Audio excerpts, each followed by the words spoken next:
I surround myself with images of nature by surrounding myself with a big garden. Since I live on the countryside, I have a big garden surrounding me, which changed a lot. Because previously I lived in a city, in a small house, with a little garden, and less green, less nature, you could say. And I must say, the more we live surrounded by this big garden, the more we don't need nature from inside anymore. So in Ghent, in the city house, I had plants inside.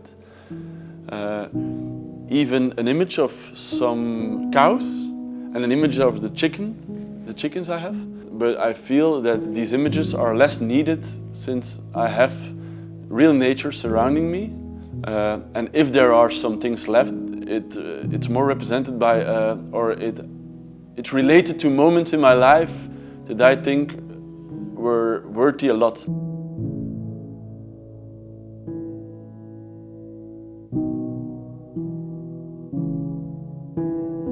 Of course, I'm involved in nature because my dad is a veterinary, my older brother is a biologist, my girlfriend is a biologist as well, so they pull me out, and if we walk, it goes further than, it's more than walking because we have to see the different kinds of species.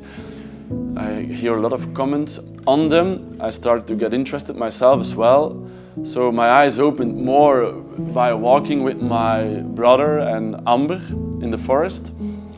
And if I want to tell a story about human things, like I did in the sheep movie, I will go look for symbols in nature to tell this story. And in this particular movie, it's about telling something from the nature part about human beings. I needed to have a protagonist who is not a human being, but who is alive. And if you look for creatures that are alive and are not human, then you have to come up with zombies or aliens, or you can go into nature and find like an animal protagonist, like Shaun the Sheep, or like Shrek.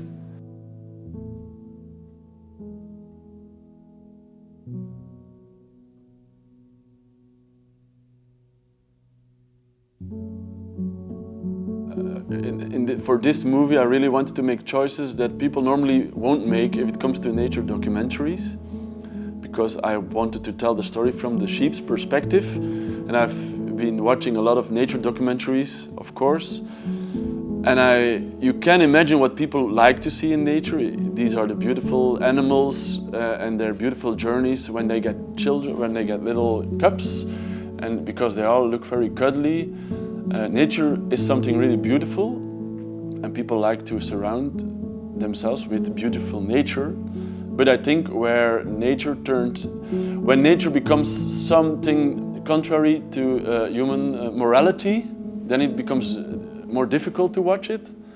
And when nature becomes cruel, then it becomes difficult to watch. Like my mom likes to, like many people, my mother watches nature documentaries, and when she sees the face of an antelope, and then she sees in the cutting, the next shot is a lion, she turns off the television, although she knows what's going to happen, and she don't want to see like the cruel things that happen in nature, but these cruel things are also in ourselves, in mankind, and I think that's what people don't want to see in nature. We surround ourselves with the nature we like, which is beautiful, which is safe.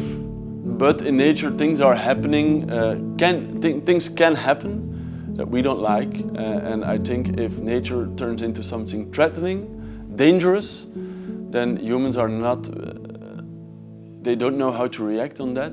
It can be very. It can frighten human beings, and nature can also just show a part of us that we don't want to see in ourselves.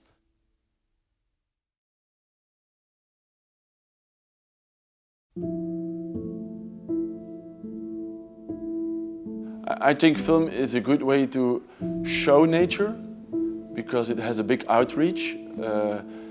Film gives moving images with sound, all the colors. People like watching moving images and they got pulled into it. But on the other hand, I think when making films, you lose a lot of contact with nature because film is a very intensive process of a lot of human process with a lot of steps to be taken by human beings.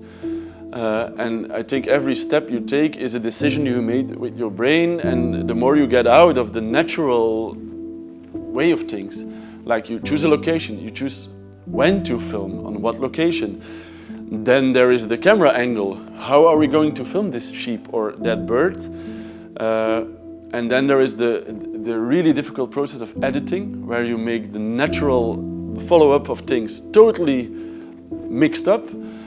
But film is people expect to see something happening in film. It should go fast. So as a maker, you know that you will have to cut the natural reality in many pieces. And that's not the same for, let's say, a pin or an image, because that's just one moment, and nature can come in people's minds without much effort. Film is a lot of effort.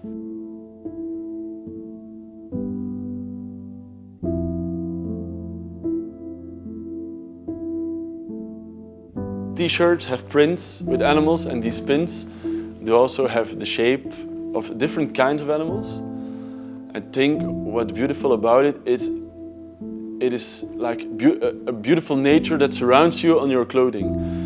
And because it's you can take the pins off and you can put them on again, it's also like very how could I say it? It's versatile. You can just modulate whatever kind of nature you want around you. If you buy one T-shirt, it's the one T-shirt with the monkey on the T-shirt. The pins, it's like a living tattoo, and it's nature. And if I think on it, I think what makes nature on our body something of extra value for humans is that we are all connected by nature.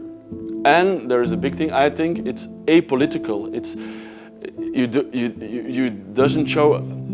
don't show any color when you wear nature on your body. You make yourself more beautiful without making any statements. Nature is what binds us all together. I think that's another good thing about or the success of wearing pins, because if I wear it and I see people, I always get good comments. They like it, and I never get questions about why an animal, why an earthworm, why this butterfly. No, because they say, it's just a thing of beauty, and we know it because it's everywhere. It's a butterfly, and we know it, and they know it, and in Asia they know it, and I think that's a good thing. It's connecting, it's universal, and to wear it, it doesn't show your background, and it doesn't show any statement.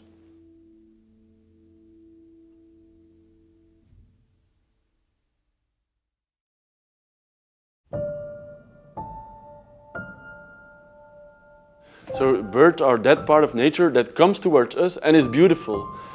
The rest of nature runs away from us mostly, but the birds come and sit on the branch where you are having your tea, and they are colorful. So we feel like a friendship, I think, with birds.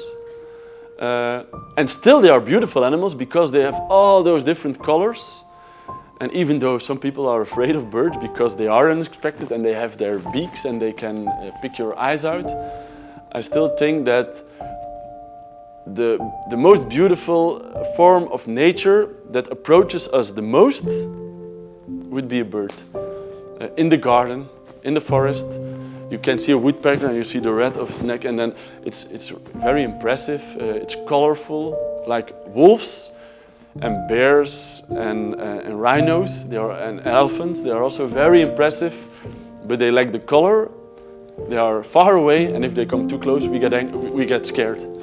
And I think birds are like they can approach us, especially the small, little, cute, colorful birds. Because if we're talking about eagles, then people run away again.